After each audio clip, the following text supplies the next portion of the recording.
محترم سامعین، برسہ برس سے اس ملک میں نفرت کا جو زہر پھیلایا جا رہا تھا، اب بہت تیزی کے ساتھ اس کے آثار اور نتائج ملک میں ظاہر ہو رہے ہیں۔ جس ملک میں ہم آباد ہیں، اور آج سے نہیں سینکڑوں سال سے آباد ہیں، جہاں کی فضاؤں میں اللہ اکبر کے نعرے اور اللہ کی عظمت اور اس کی کبریائی کے ترانے برسہ برس سے گونج رہے ہیں، جہاں مدارس ہیں، مساجد ہیں، خانقاہیں ہیں، دینی دعوتی ملی کام کرنے والے ادارے ہیں، جس سرزمین پر مسلمانوں نے کئی سو سال تک حکمرانی کی ہے، وہ ملک جہاں مسلمانوں میں بڑے بڑے علماء، محدثین، مفکرین پیدا ہوئے، وہ ملک جہاں ایسی دینی دعوتی تحریکات قائم ہوئی کہ جس کا اثر پوری دنیا میں دیکھنے کو ملا۔ دارالعلوم دیوبند جیسا مرکز اسی ملک میں قائم ہوا۔ آج دنیا کا کون سا گوشہ، کون سا خطہ، کون سا علاقہ، دنیا کا کون سا بر اعظم ایسا ہے جہاں دارالعلوم دیوبند کا فیض نہ پہنچا ہو، جہاں دارالعلوم دیوبند سے انتساب رکھنے والا کوئی شخص موجود نہ ہو۔ اسی ملک میں ایسی کتابیں لکھی گئی جو عالم عرب کی یونیورسٹیز میں نصاب میں شامل کی گئی۔ اسی ملک میں تبلیغی جماعت جیسی کارگزار، مخلص اور آخرت کی فکر دلانے والی جماعت اسی ملک سے اٹھی، جس کا فیض دنیا کے کونے کونے میں پہنچا۔ ان تمام فضائل اور خصائص کے باوجود، اس زرین تاریخ کے باوجود، اس روشن اور تابناک ماضی کے باوجود، اسی ملک میں آج یہ کوشش ہو رہی ہے کہ مسلمانوں سے ان کا عقیدہ توحید چھین لیا جائے، ایمان کے بعد ان کو پھر کفر کی وادی میں ڈھکیل دیا جائے، ان کے سینے سے توحید کی عظمت نکال دی جائے، ہماری نئی نسلوں کے ذہن و دل پر مشرکانہ عقائد کا تسلط قائم کیا جائے، خوف اور ہراس کی ایسی فضا قائم کی جائے کہ مسلمان اپنے دین سے بیگانہ ہو جائے، طاقت و قوت کے آگے ہتھیار ڈال دیں۔ یہ ساری کوششیں آج سے نہیں برسہ برس سے جاری ہیں، لیکن وہ نفرت کا زہر جو پچھلے برسوں میں پھیلایا گیا ہے، آپ دیکھیں گے کہ اس کا یہ نتیجہ نکل رہا ہے کہ راہ چلتے ہوئے لوگوں کو مارا جا رہا ہے۔ ماب لنچنگ کی کتنی وارداتیں اس ملک میں ہو چکی ہیں۔ لوگ اپنے گھروں سے نکلتے ہیں تو ان کو یہ احساس ہوتا ہے کہ راستے میں کوئی ناخوشگوار واقعہ پیش آ سکتا ہے۔ قاتلوں کی، جنونیوں کی اور درندوں کی ہمتیں اتنی بڑھی ہوئی ہیں کہ صرف راہ چلتے ہوئے لوگوں کو شہید نہیں کیا جاتا، بلکہ ان کو مارنے کی تصویریں اور ویڈیو سوشل میڈیا پر ڈالے جاتے ہیں، یہ بتانے کے لیے کہ ہم کیسے باہمت ہیں، ہم اپنے دھرم، اپنے عقیدے کے ساتھ کیسے وفادار ہیں۔ ماب لنچنگ کی جو وارداتیں ملک میں ہوئی ہیں، اکثر و بیشتر ان کا نشانہ صرف دو طبقات بنے، یا مسلمان یا نچلے طبقے کے وہ لوگ جن کو دلت کہا جاتا ہے، شودر کہا جاتا ہے، نیچ اقوام کہا جاتا ہے، جن کو خود ہندو ماننے کے لیے تیار نہیں، لیکن ایک سوچے سمجھے منصوبے کے تحت ان کو اس ملک میں ہندو بنا کر رکھا گیا ہے۔ چونکہ اعلیٰ اقوام اور نچلی اقوام ان کے درمیان جھگڑا ہے، اور ہزاروں سال سے اس کا اثر بھی ماب لنچنگ کی شکل میں ظاہر ہوتا ہے۔ آپ نے سنا ہوگا، اخبارات میں پڑھا ہوگا، ابھی چند دن پہلے ہریدوار میں سادھو سنتوں کا، متشدد فرقہ پرست لوگوں کا ایک اجتماع ہوا، جس میں ان لوگوں نے علی الاعلان اس بات کا حلف اٹھایا کہ ہم مسلمانوں کا قتل عام کریں گے۔ علی الاعلان اس بات کا اظہار کیا گیا کہ ہم ایک جماعت قائم کریں گے، روپے پیسے سے اس کی مدد کریں گے، اور پھر وہ جماعت مسلمانوں کو قتل کرے، مسلمانوں کے گھروں پر حملہ کرے، ان کی جان، ان کے مال کو، ان کی املاک کو نقصان پہنچائے۔ آپ غور کیجیے کہ یہ کیسی خطرناک بات ہے۔ یہ کوئی خفیہ جلسہ نہیں ہو رہا ہے، علی الاعلان جلسہ کیا جا رہا ہے، اور وہ لوگ اس کی باغ دوڑ سنبھالے ہوئے ہیں جو بظاہر مذہبی سمجھے جاتے ہیں، دھارمک سمجھے جاتے ہیں۔ ان کا تو کام یہ ہے کہ وہ محبت کا پیغام عام کریں، لیکن اس حلیے میں اپنی اس شناخت کے ساتھ وہ اس بات کا حلف لوگوں کو دلا رہے ہیں کہ ہم ایک جماعت قائم کر کے مسلمانوں کا قتل عام کریں۔ حکومت کی خاموشی، وزیر اعظم کی خاموشی، اس ملک کے وزیر داخلہ کی خاموشی کیا یہ بتانے کے لیے کافی نہیں ہے کہ ایسے لوگوں کے ایسے خطرناک اقدام پر خاموشی اختیار کر کے ان کی پشت پناہی کی جائے؟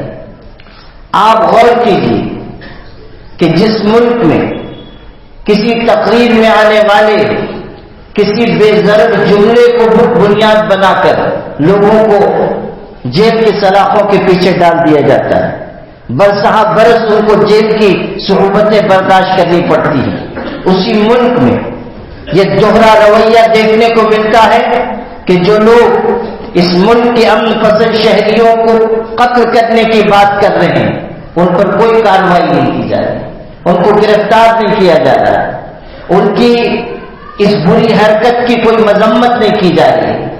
حکومت کو تو جانے دیجیے، سرکار کو تو جانے دیجیے، کوئی ایسی تنظیم جو برادران وطن کی ہو وہ بھی مذمت کرنے کے لیے تیار نہیں ہے۔ ملک میں کتنے طبقات آباد ہیں، ملک میں بسنے والے الگ الگ تہذیبوں کے لوگ ہیں، ملک میں مختلف حقوق انسانی کے نام پر کام کرنے والی جماعتیں ہیں۔ کہاں ہیں وہ جماعتیں؟ کہاں ہیں حقوق انسانی کے دعوے دار؟ کہاں ہے انسانیت سے کے ساتھ اپنی ہمدردی کا دعویٰ پیش کرنے والے؟ کیا مسلمانوں کی رگوں میں دوڑنے والا خون سرخ نہیں ہے؟ کیا وہ انسانوں کے زمرے میں شامل نہیں ہے؟ کیا مسلمان اس ملک کے باشندے اور شہری نہیں ہیں؟ کیا اس ملک کے مسلمانوں نے اس ملک کی آزادی کے لیے جد و جہد نہیں کی ہے؟ آج جو فرقہ پرست عناصر اس طرح کی بات کر رہے ہیں، یا جو لوگ برسر اقتدار طبقے سے تعلق رکھتے ہیں، ان کا پس منظر تو یہ ہے کہ وہ انگریزوں کے جیل سے بچنے کے لیے معافی نامے داخل کرتے تھے، وہ انگریزوں کی جیل میں جانے سے پہلے انگریزوں سے اپنی وفاداری کے ثبوت پیش کر کے اپنے آپ کو صعوبتوں اور مشقتوں سے چھڑاتے تھے۔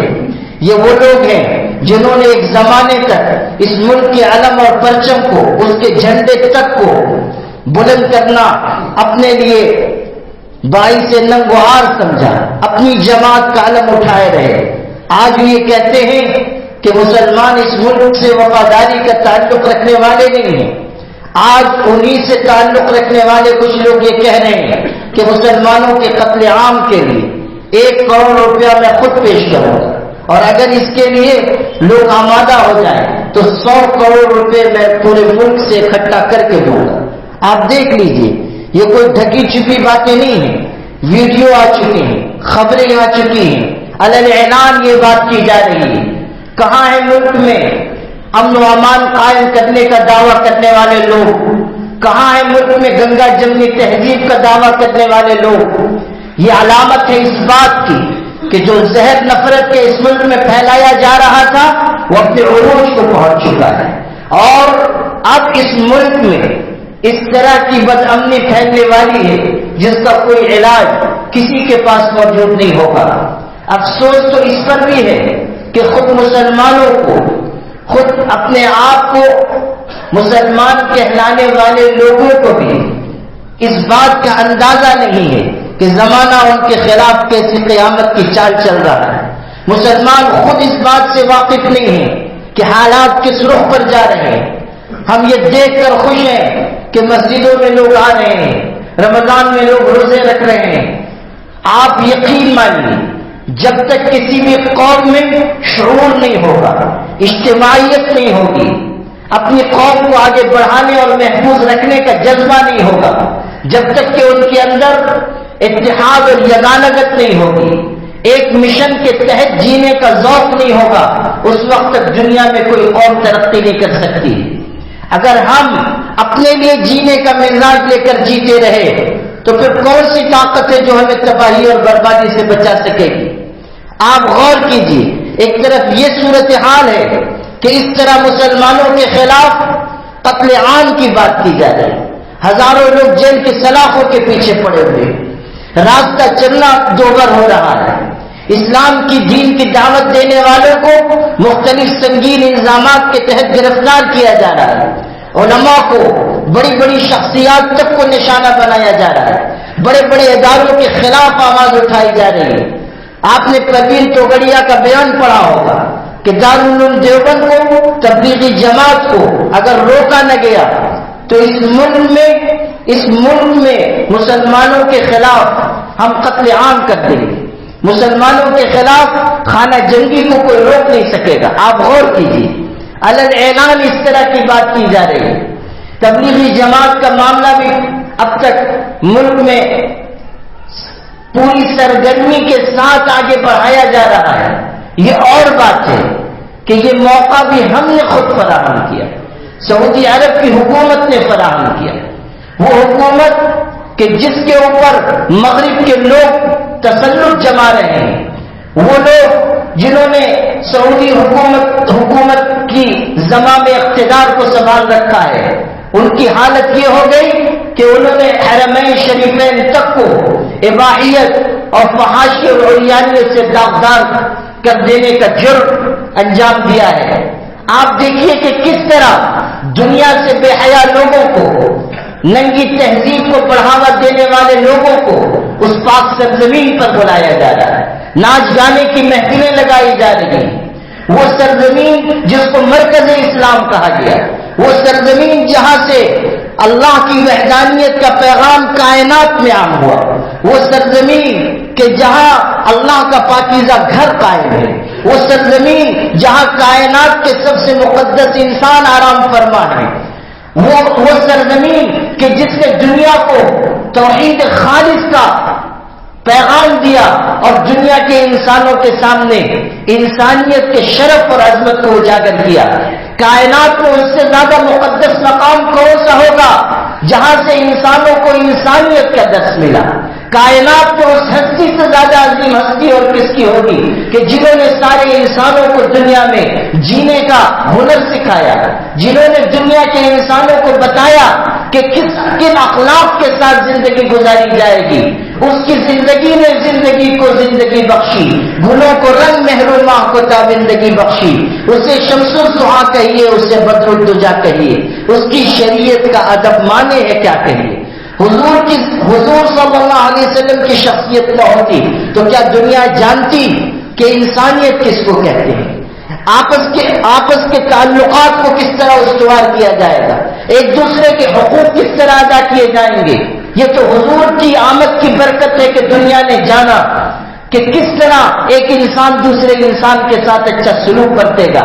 آپ نے بتایا کہ الناس سواسیۃ کا اسنان النش، دنیا کے انسان آپس میں برابر ہیں، ذات پات کے نظام کو دنیا میں کس نے ختم کیا؟ آپس کے بھید بھاؤ کو دنیا میں کس نے ختم کیا؟ عورتوں کو کس نے عزت بخشی؟ زمین میں دفن کیے جانے والی بیٹیوں کو جینے کا موقع کس نے عنایت کیا؟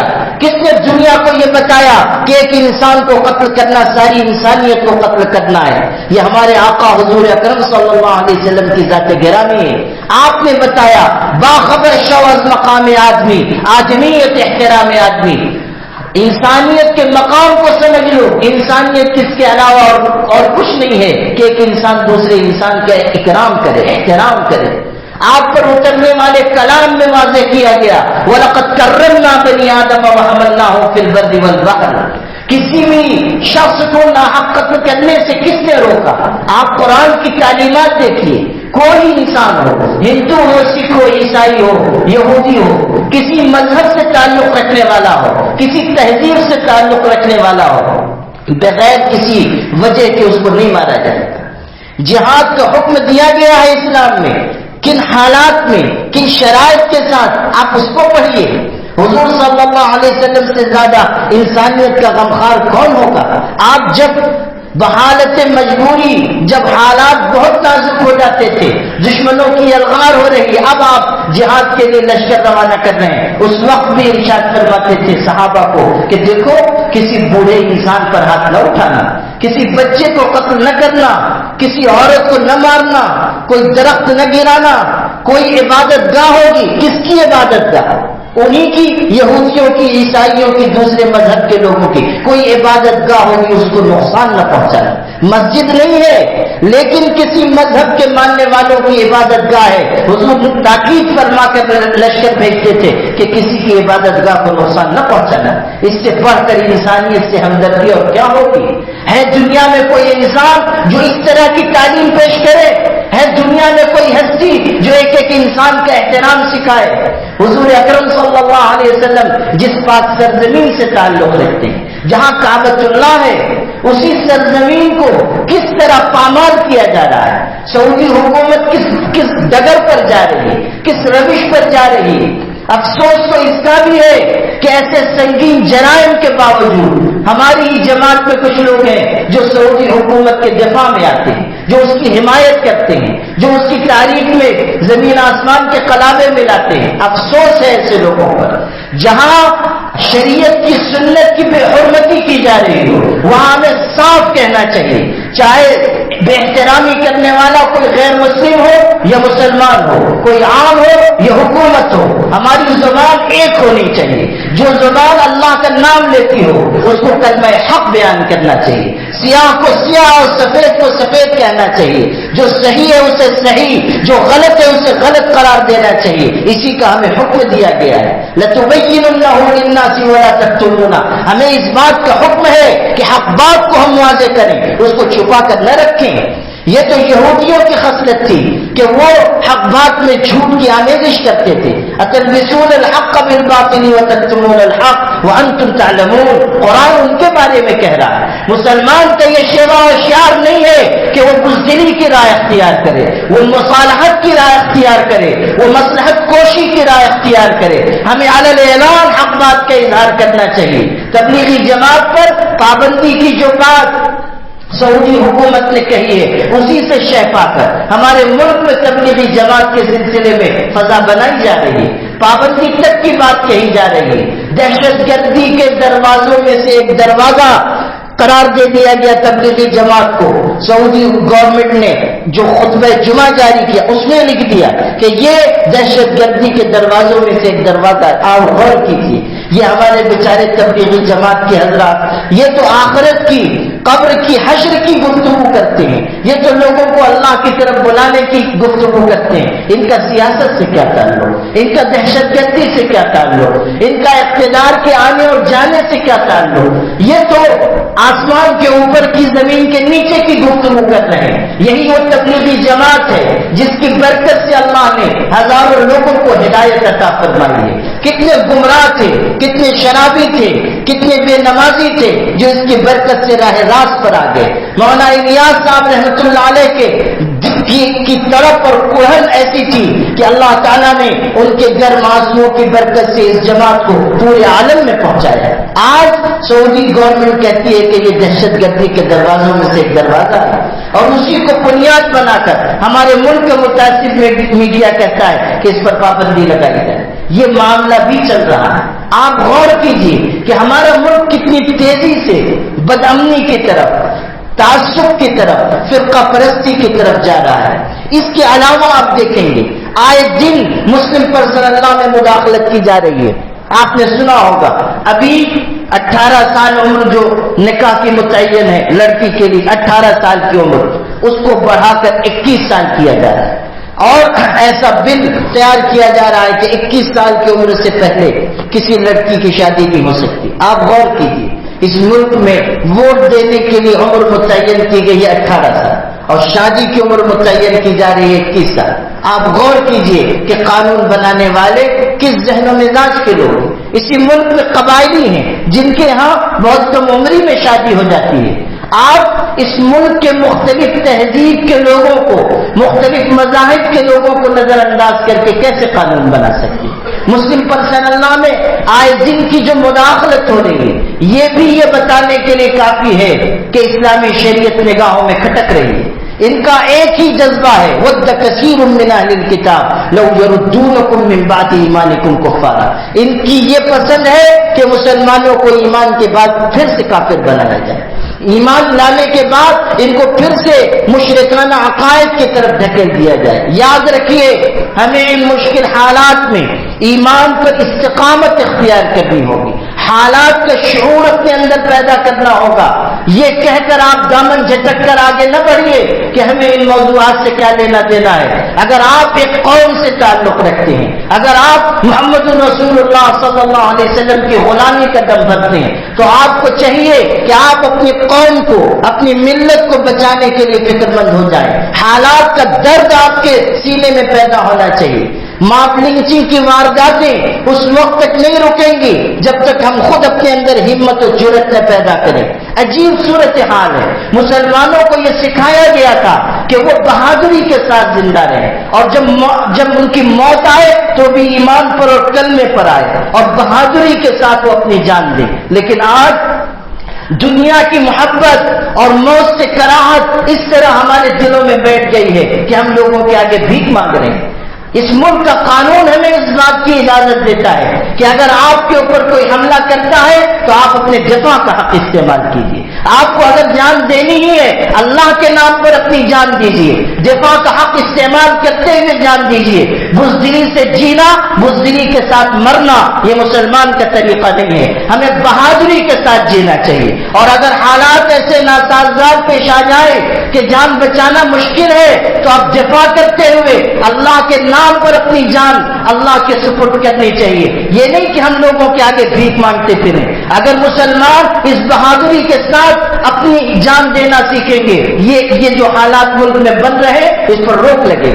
آپ یقین مانیے 10-20 جگہ بھی اس طرح اگر دفاع کا حق استعمال کیا گیا تو حالات کو تبدیل ہوتے ہوئے دیر نہیں لگے گی. ہمارا سابقہ جن لوگوں کے ساتھ ہے ان کے اندر ایمان کی قوت نہیں ہے، ان کے اندر بزدلی ہے. ہمارے اندر اگر ایمان کا جوش پیدا ہوگا دنیا کی کوئی طاقت اس کا مقابلہ نہیں کر سکتی.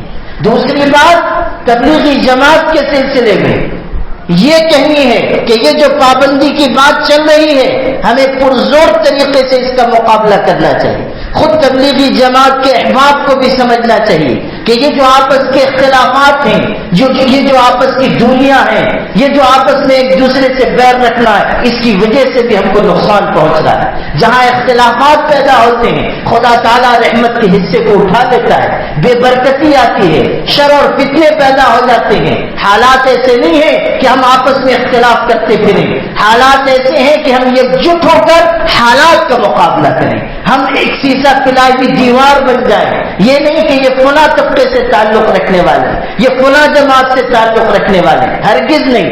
اس تفریق کی وجہ سے بھی ہم کو نقصان پہنچے گا اور دشمنان دین ہماری اس کمزوری سے فائدہ اٹھائیں گے.